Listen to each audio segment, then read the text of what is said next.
Venezuela. Feliz inicio de semana. Natalie Vitesny, como siempre, les da la más cordial bienvenida a este espacio en nombre de un maravilloso equipo técnico y de producción que lo hace posible. Con el argumento de promover un proceso de ingreso más justo y democrático a la educación superior, la Oficina de Planificación del Sector Universitario lanzó el pasado 15 de mayo lo que sería el nuevo Sistema Nacional de Ingreso Universitario. Muchísimas opiniones en pro y en contra de este nuevo proceso, de esta nueva herramienta, se han planteado durante los últimos días, pero hoy es necesario conocer un poco más al respecto, conocer si en efecto este nuevo Sistema Nacional de Ingreso va a garantizar el acceso a la universidad de todos los bachilleres que egresan año a año en nuestro país. Hoy los invitamos a que participe con nosotros con todos sus comentarios, las dudas que usted pueda tener al respecto como estudiante, como padre, a través de nuestra cuenta en Twitter, @solucionesgb. Hoy estamos utilizando el hashtag o la etiqueta Soluciones SNI, Sistema Nacional de Ingresos. De inmediato le damos la bienvenida a la primera persona que va a estar compartiendo con nosotros y ayudándonos a conocer un poco más sobre todo lo que concierne a este proceso, sobre cómo es el proceso de selección en sí. Presentamos entonces al profesor Amalio Zarco Lira. Él es experto en procesos de admisión universitaria, actualmente es coordinador de la Comisión de Estudios Interdisciplinarios de la Universidad Central de Venezuela y fue coordinador del Programa Nacional de Admisión de la Oficina de Planificación del Sector Universitario OPSU entre el año 1984 y el año 2004. Muy buenos días, profesor, bienvenido. Buenos días, Natalie, muchas gracias por la invitación. Gracias a usted por estar acá con nosotros. Profesor, iniciemos por algo que quizás es una generalidad. ¿Qué significa hoy en día para muchos padres, muchos alumnos que están en cuarto, quinto año de bachillerato, el plantearse el ingreso a una universidad pública en el país? Mira, la política de ingreso tiene que ser concebida como una política de intervención social. Tú estás decidiendo el destino de la persona y del grupo familiar a la vez. Entonces, debiera ser suficientemente explicado el procedimiento a utilizar, pero también el algoritmo que se utiliza para la construcción del índice que te va a permitir el ordenamiento. Profesor, sobre ese punto vamos a ahondar un poco más adelante. Tenemos que hacer una pausa inmediata porque tenemos información de última hora. Vamos a hacer un contacto entonces con el departamento de prensa. Amigos, la pausa, ya venimos.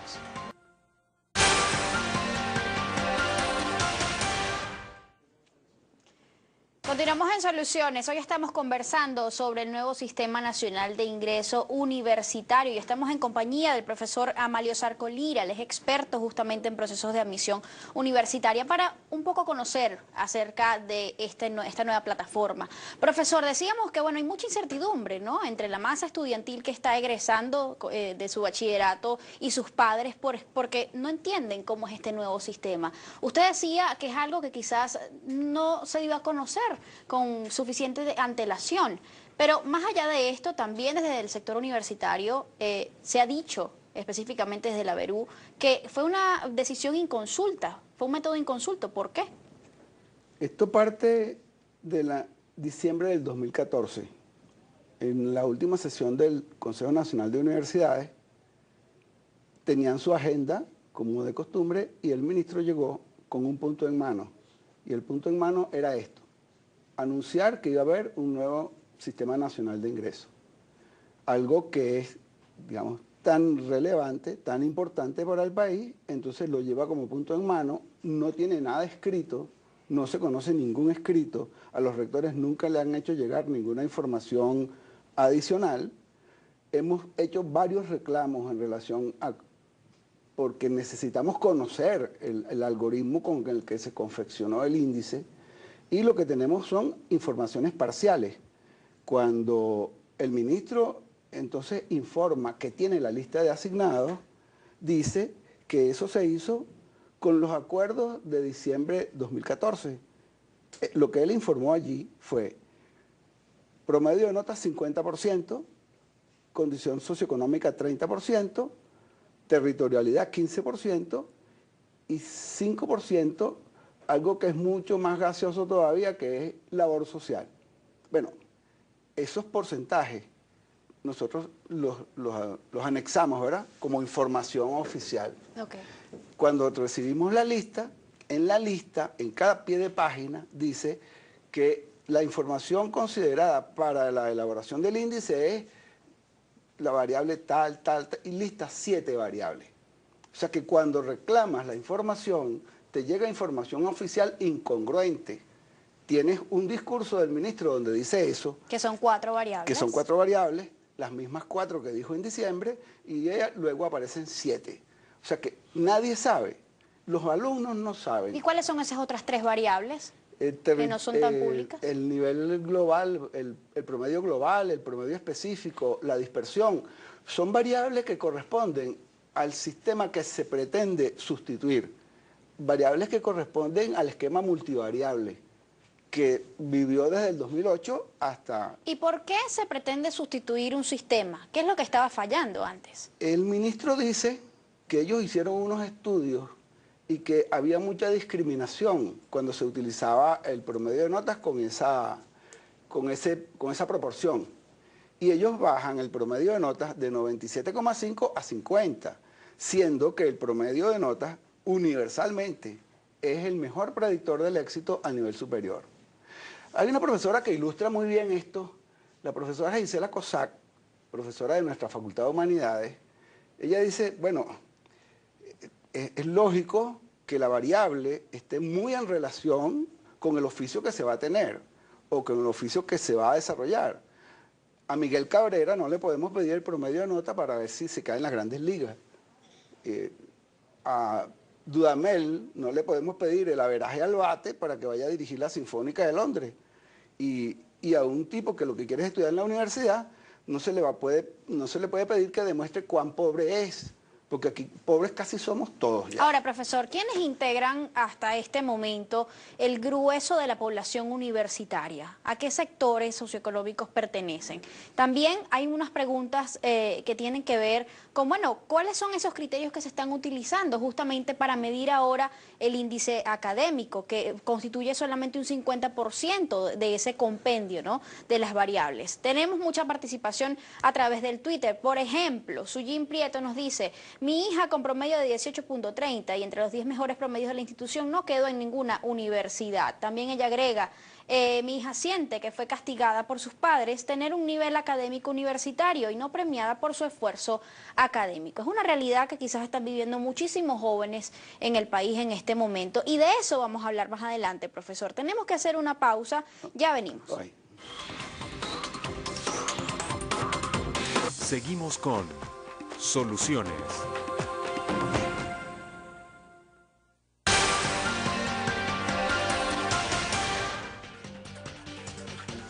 Continuamos en Soluciones. Profesor, específicamente, ¿cuáles serían entonces estos criterios de diagnóstico, pues tomando en cuenta la opinión de Sujin Prieto, que la vimos anteriormente? Una persona con un alto índice académico, pero que pues quizás pertenece a uno de estos sectores de la población, sectores socioeconómicos A, B o C. El problema con el nuevo índice es que ese nuevo índice genera una devaluación de los méritos académicos. Entonces los méritos académicos exhibidos por los alumnos son considerados en menor proporción y pasan a tener relevancia informaciones como el nivel socioeconómico. Esto es muy peligroso porque el estudiante llenó la información socioeconómica que se le solicitó a través de un cuestionario. El responsable del proceso debiera tener la obligación de verificar que esa información es cierta, lo que significa que la OCSU tendría que haber visitado los 450.000 hogares, cosa que no hizo. Ahora, están asignando o asignaron los alumnos con esos criterios. Yo quisiera ver si ellos son capaces de responder un reclamo que le hago a cualquier usuario. ¿Es por eso que ustedes dicen que este sistema quizás es inauditable? Yo creo que la única persona que sabe si eso está bien hecho fue el que lo hizo. Porque cuando tú buscas información oficial, la información oficial es muy diversa. Ellos mismos se contradicen. Nosotros decimos, no lo consultaron con nadie. Nunca se nos presentó el proyecto.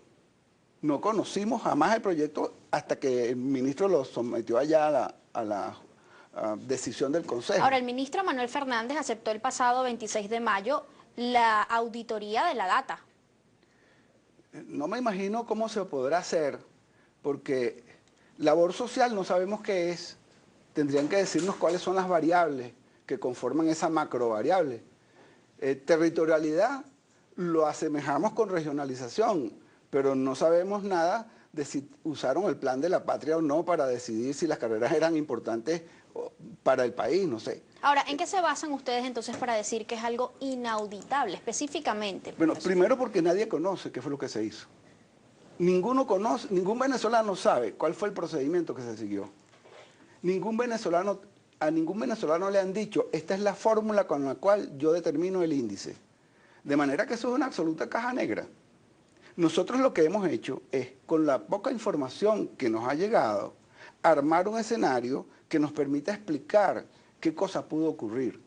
Y entonces en ese escenario fue que trabajamos la famosa tabla esta de donde aparecen las opciones. Y en esa tabla donde aparecen esas opciones en la formación del índice, tú ves como un 20 de un individuo de sector A vale lo mismo que un 11 de un individuo de sector E.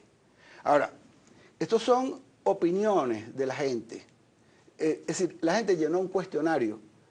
Yo quiero ver cuándo podrá hacerse en el país algún estudio socioeconómico serio con un estilo de trabajo como ese, ahora que la gente sabe que la información socioeconómica se puede usar para cualquier cosa. Hay muchas personas que dicen que muchas mintieron en el llenado de este formato. Más van a mentir en la próxima vez que si se les ocurre aplicarlo de nuevo. El ministro Manuel Fernández pues dio declaraciones y habló justamente sobre la cantidad de cupos que ya fueron asignados a través de este Sistema Nacional de Ingreso Universitario. Tenemos sus declaraciones, vamos a verlas. Nosotros al día de hoy, entre las instituciones de educación universitaria, que son 62, cerca de 40 creadas en estos 16 años, Misión Sucre, Medicina Integral Comunitaria, que es parte de Misión Sucre, pero se diferencia, que son los médicos integrales comunitarios. Estamos hablando que tenemos entre 360.000 cupos, en torno a 360.000 cupos, y hay 414.000 personas que requieren ingresar a la universidad. Por tanto, estamos muy cerca de tener tantos cupos como personas requieren, pero entre los 414.000 que requieren entrar a la universidad, la serie histórica de todos los últimos años indica que solo el 70% cierra el proceso completo y se inscribe en la universidad. Si uno le saca el 70% a los 414.000 que requieren, el 70% son 290.000. Por tanto, si al final del camino, si nos comportamos igual que en los años anteriores, si al final del camino, cuando digo el final del camino es septiembre-octubre, cuando venga el momento de inscripción, hay 290.000 personas dispuestos a inscribirse, que es el 70% del universo total de los requirientes. Ellos van a conseguir un sistema que solo en el sector público tiene 370.000 cupos. Por tanto, tenemos más cupos que personas en la expectativa más optimista tenemos que van a cerrar el proceso. Ahora, donde tenemos la dificultad, y la tenemos, y la evaluamos, y la valoramos cada día, es por carrera, la cantidad de requirientes que hay por carrera. Profesor, ¿cuántos cupos fueron ofertados a través de este sistema? ¿El 100% de los cupos? No te puedo decir cuál es el 100% de los cupos, no manejo las cifras. Te puedo decir, la Universidad Central de Venezuela cada año ofrece entre 8.500 y 9.000 cupos. Esa es la capacidad. Ahora, el problema es el siguiente. El cupo es una construcción. Lo que tú haces dentro de la universidad es definir cuántas personas puedes atender con los recursos de los que dispones. Y entonces esto se hace por escuela. La universidad fijó el número como le corresponde legalmente por el mandato expreso de la ley. Definir el cuánto y el cómo. Eso le corresponde al Consejo Universitario. Dijimos cuántos eran. Y se va con el 30% de los cupos para el CNU. Bueno, hasta 15 días antes de la aparición de la lista, aparecía en las páginas de la OCSU, tantos son los cupos en la Universidad Central, tantos corresponden al CNU, tantos a la prueba interna, etcétera, etcétera. El pretender acabar con la prueba interna es una vieja aspiración del gobierno. En el año 2004 se planteó el problema de la baja calidad del bachillerato. Y el Consejo Nacional de Universidades lo que dijo fue, entonces, el problema es que las pruebas son inequitativas, generan iniquidad. Ahora, ¿qué lleva a una universidad a practicar una prueba interna? ¿Qué las motiva? Necesitamos información de la forma como están ingresando los alumnos. Ahora más que nunca, por el problema de la falta de profesores, de la falta de laboratorios, de todas las cosas de las que carece la educación media. ¿Y dónde quedan, profesor, ahora todas esas personas que presentaron sus pruebas internas en muchas universidades y que pues ahora muchos de ellos, el caso entiendo de la Simón Bolívar, si no me equivoco, que pues eliminó a quienes ingresaron por prueba interna porque tienen que admitir a los asignados por OPSU? Bueno, en la UCB hemos decidido que nosotros vamos a respetar la partición de los cupos tal cual la aprobó el Consejo Universitario. Después de eso, vamos a ver si vamos a atender a los otros o no los vamos a atender. Estamos abordando el problema de 1000 maneras, incluso algunas que pueden parecer ilusorias, pero nosotros vamos a recurrir a los tribunales para tratar de invalidar todos estos actos. ¿Por qué dicen que son violatorias, que son ilegales este procedimiento que se aplicó? Lo de la ilegalidad se refiere al cuánto y al cómo.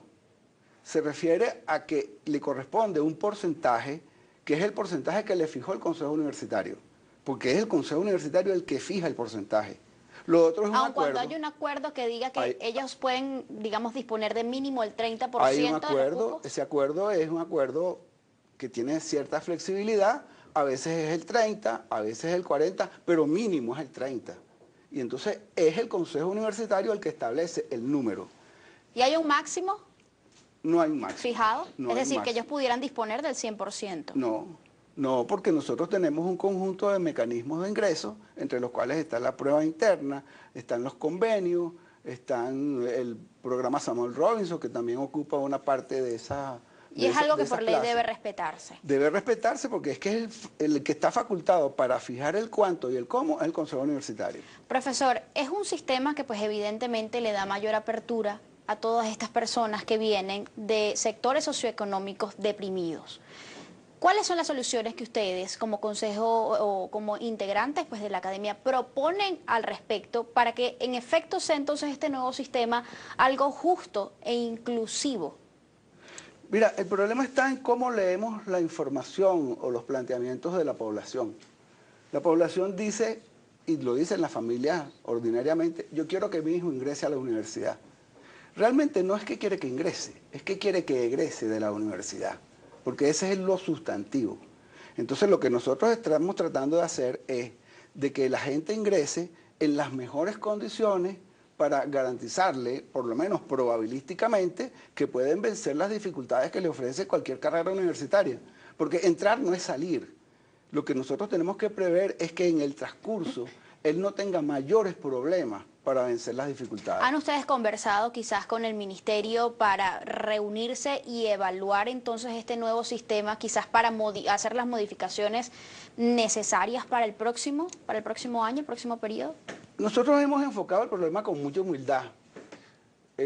Hay como 7 variables que sistemáticamente las personas que tienen la obligación de definir el número de plazas, 7 variables que consideran. Y entonces tú tienes que ver de cuántos recursos dispones en cada una de esas variables para fijar la plaza.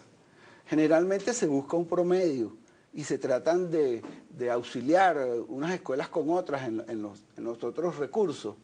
Pero eso tendríamos que optimizarlo, hacer ese estudio con seriedad para ver es exactamente qué es lo que necesitamos.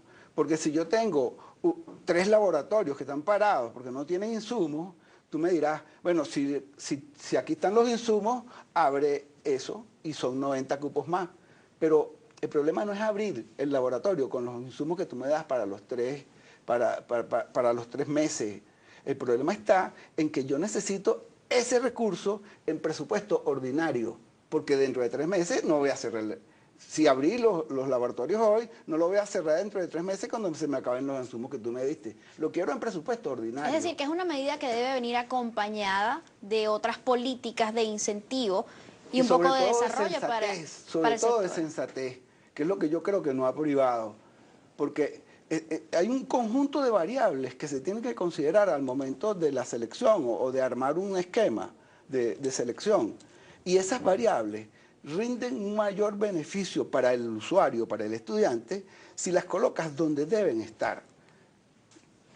Profesor, ya nos queda poco tiempo. Quisiera finalizar entonces con cuál es la propuesta formal que ustedes van a hacer desde el sector universitario, un poco para mejorar o tratar de corregir las fallas que ustedes están viendo en esta situación. ¿Qué le dicen a las personas entonces? ¿Cuáles son las opciones que tienen los estudiantes que no salieron seleccionados por OPSU? Nosotros no hemos cuantificado esa información, estamos tratando de hacerlo con un archivo de imágenes que nos llegó, que lo estamos transportando, porque es que también es difícil que la OPSU te suministre la información para cuantificar eso. Pero pueden ser muchísimas las personas que merecieron ser asignadas y no lo fueron. Un caso específico que analizamos en detalle de los asignados es en la Escuela de Derecho. En la Escuela de Derecho hay 2 personas que tienen 20 en promedio de nota.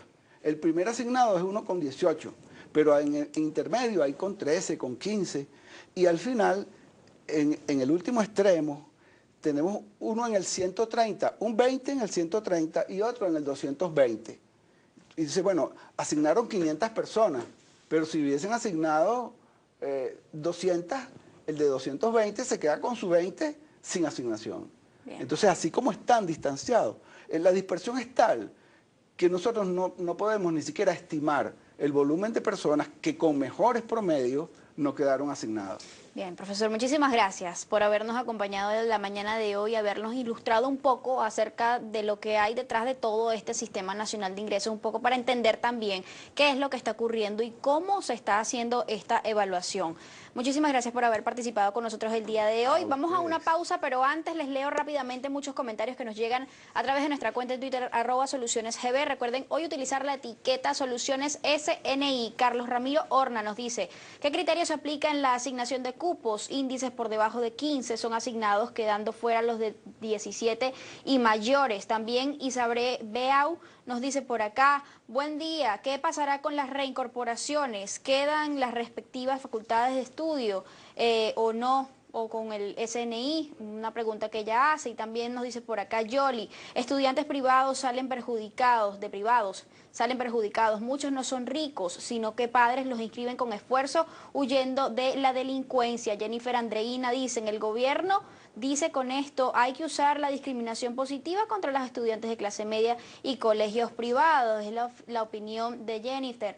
Y también cerramos con este comentario de Aldana Nau, nos dice por acá, este modelo diversifica la mediocridad, flojera y castiga la excelencia y prosperidad y capacidad de las nuevas generaciones. Parte de la opinión de muchísimos televidentes a esta hora. Al regreso vamos a contar en nuestro estudio con la presencia de 2 estudiantes. Una de ellas, Lustay Franco, y el otro es Jonathan Sayago. Ambos pues con posturas un poco diferentes y vamos a conocer cuál es la percepción que ellos tienen respecto a este nuevo Sistema Nacional de Ingresos. Ya venimos.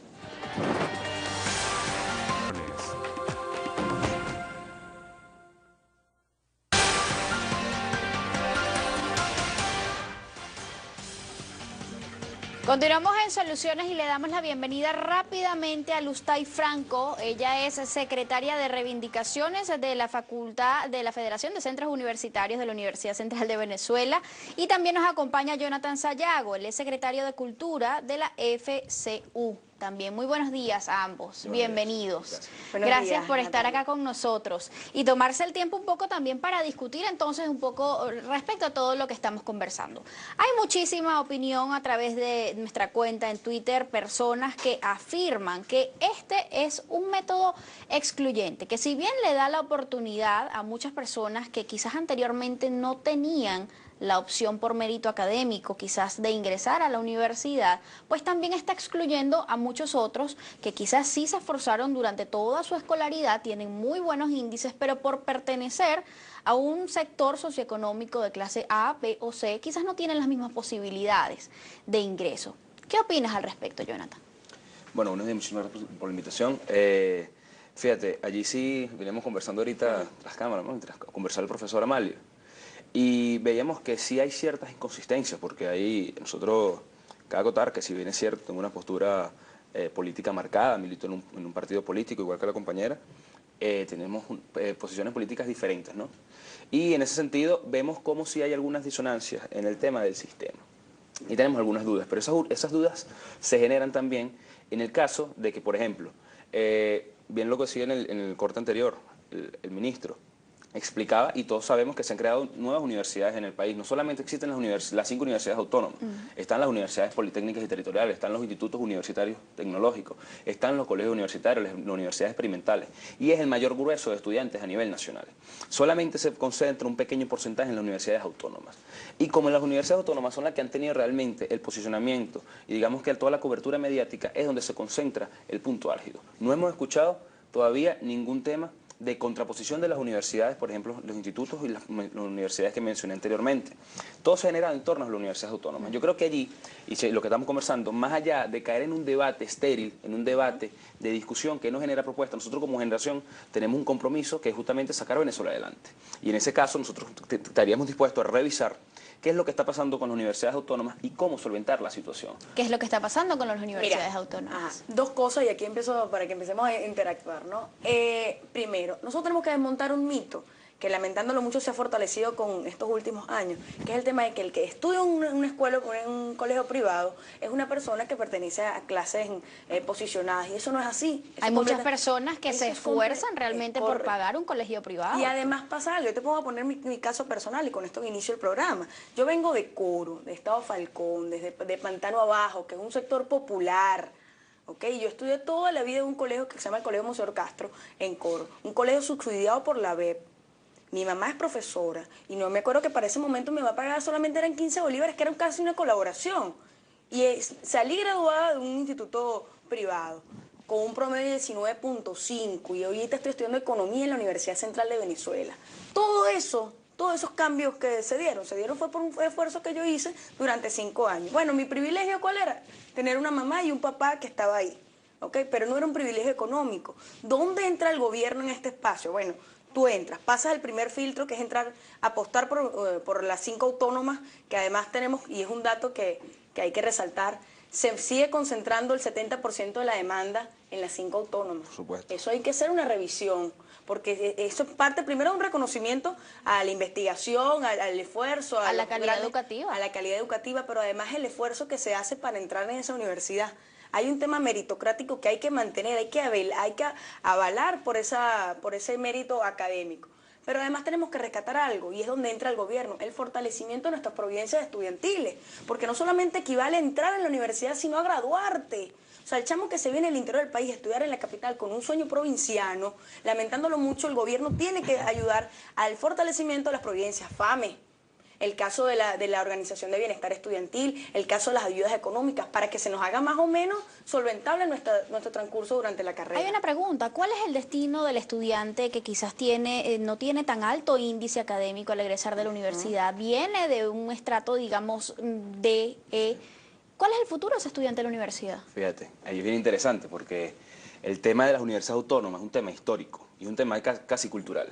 Cuando tú le preguntas a un niño o un muchacho que está en el liceo, ¿qué quieres estudiar? Bueno, quiero estudiar medicina, quiero estudiar economía, quiero estudiar ingeniería en la Universidad Central de Venezuela. Así el compañero esté en Amazonas o esté, por ejemplo, en el Zulia. Piensa en la Universidad Central de Venezuela antes incluso que en la Universidad del Zulia. Yo estaba hace poco en la Universidad Nacional Experimental del Sur del Lago, en Cabimas, en Santa Laura del Zulia, perdón, y allí los compañeros, fíjate, en el tema de provincias estudiantiles, que por qué debatir y por qué hay algo, o sea, es falta de voluntad. Y estamos conscientes porque nos hemos sentado con las autoridades de la Universidad Central de Venezuela y con otras autoridades a nivel ministerial, y hay ciertas faltas de voluntad para solventar la situación. Por ejemplo, vemos instituciones como esa Universidad Nacional Experimental, así como la Universidad Nacional Experimental de Yaracuy, institutos tecnológicos, que tienen un almuerzo digno, que los compañeros almuerzan dignamente. Para no ir muy lejos, está la Universidad Bolivariana, que está al frente de nuestra universidad. Ahí hay un almuerzo digno para esos estudiantes. Ahora, ¿hay providencias? ¿Alcanzan? Sí. Hay el tema de la investigación. En la Universidad Central de Venezuela, por ejemplo, ahorita no se está generando investigación. ¿Pero por qué? Y ahí empieza una discusión. Lo que Y pasa ahí es hay que un no podemos... punto. Fíjense, aquí hay una cosita, disculpa que los interrumpa. Nosotros tampoco podemos carecañizar. ¿Cómo sería? Poner todo en la capital. O sea, estamos hablando de todo el país. Yo te voy a poner un caso, tú me colocas las Hay un experimentales. caso evidente, y disculpa que te interrumpa, de una lucha que se viene dando desde hace muchísimos años, justamente en pro de lograr un mejor presupuesto para las universidades. Ahí entra la Hay fallas municipalización presupuestarias. y la Entonces la territorialización de la pregunta educación. es, ¿toda esta situación pudiera afectar o agravar esa situación que ya existe? De eso hablamos al regreso, hacemos una pausa, los dejamos con la buena nota y ya venimos. Seguimos con Soluciones.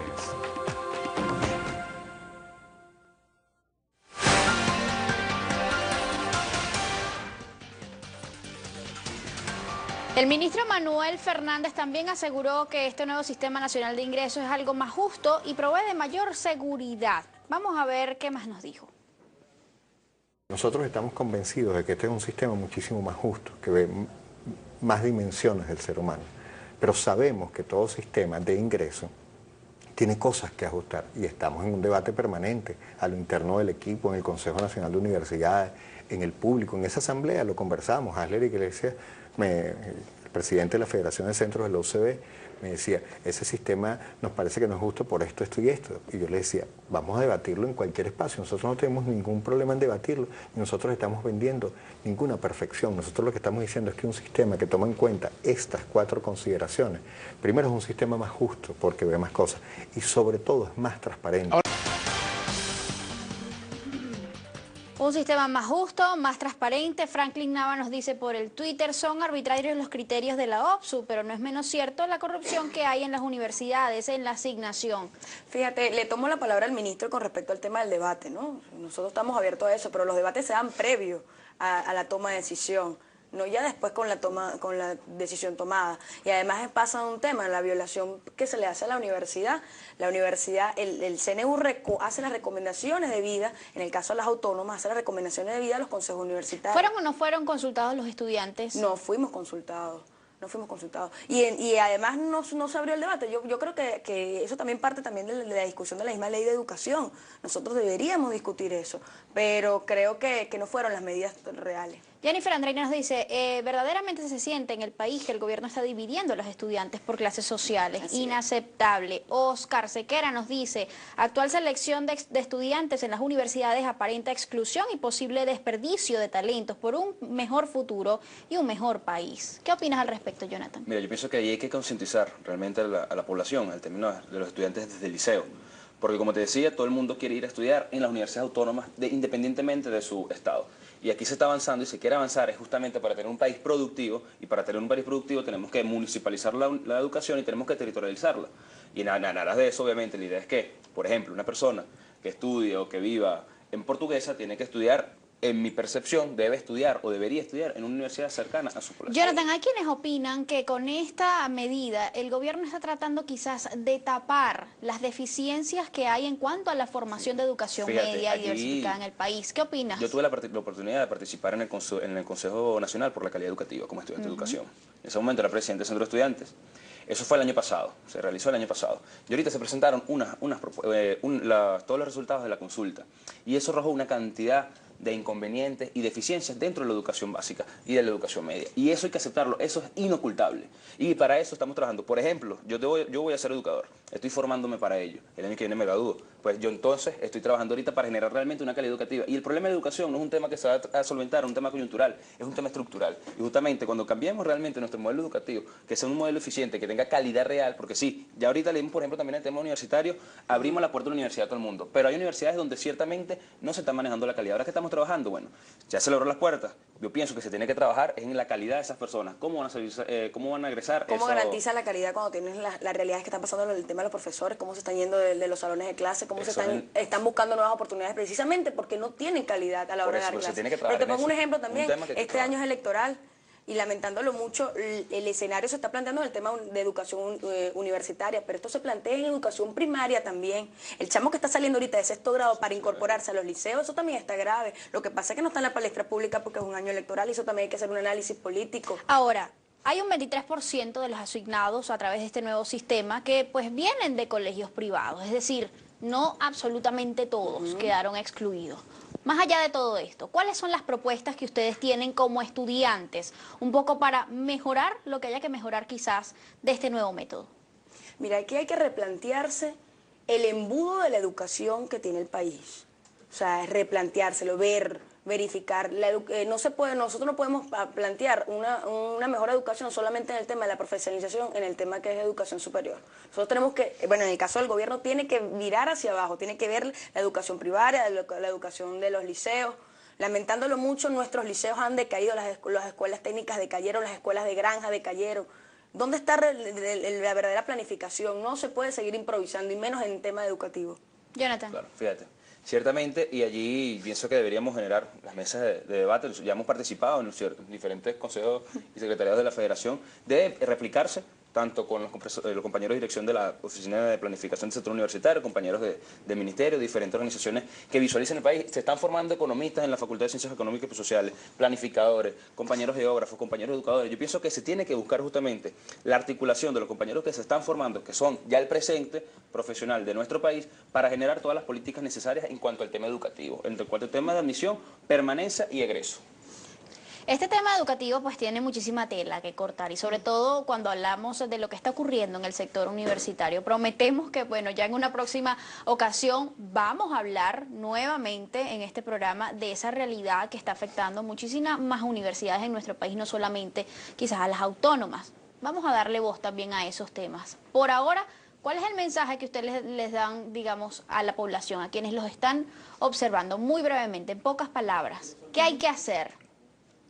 Bueno, evidentemente aquí hay que echarle pichón, aquí hay que seguir adelante, ¿ok? Nosotros lamentándolo mucho, no quisiera estar en los zapatos de los compañeros, la incertidumbre que está viviendo toda esta población, que no sabe si va a entrar o no a la universidad. Y lamentándolo mucho, al igual que el profesor Lira, nosotros estamos en la misma incertidumbre. Sin embargo, apostaremos a que esa incorporación de esa persona, si llegase el caso, apostaremos a que darle las condiciones necesarias y apostar a una universidad digna, pues. ¿Están dispuestos ustedes a trabajar juntos para ello? ¿Lo están haciendo? Se ha trabajado en diferentes oportunidades para el beneficio de todos los estudiantes. Nosotros fuimos electos por los estudiantes y para trabajar por los estudiantes, no para trabajar ni por una autoridad universitaria, ni por una, exactamente. Entonces allí, fíjate, nuestro mensaje a la población venezolana y a esos compañeros que están egresados de la educación media y van hacia las universidades, bueno, que pueden contar con nosotros para toda la guía, estamos totalmente abiertos, creo que publicaron nuestros Twitter, pueden escribirnos las veces que sean necesarias para comunicarnos, para dialogar, encontrarnos y darle realmente solución a las problemáticas que se están encontrando. ¿Respetará la UCB el ingreso por prueba interna? Esa es una discusión que hay que dar. Yo he escuchado a varios profesores que han dicho que no, me lo han dicho de frente, y por ejemplo, en el caso de los estudios universitarios supervisados, que es una modalidad especial de la UCB, tiene núcleo en Amazonas, Barquisimeto, Ciudad Bolívar y hay que hacer la discusión. ¿Cómo dijeron que no lo van a aceptar. Son modalidades que no ingresan personas. Ni tú lo sabes ni nosotros tampoco. Hay que discutirlo, definitivamente. Muchachos, muchísimas gracias por habernos acompañado el día de hoy. Se nos acabó el tiempo, lamentablemente. Amigos, gracias también a ustedes por su participación masiva a través de nuestras redes sociales. Yo me despido, como todos los días, recordándoles que el ejemplo comienza por casa y siempre es mejor ser parte de la solución que del problema.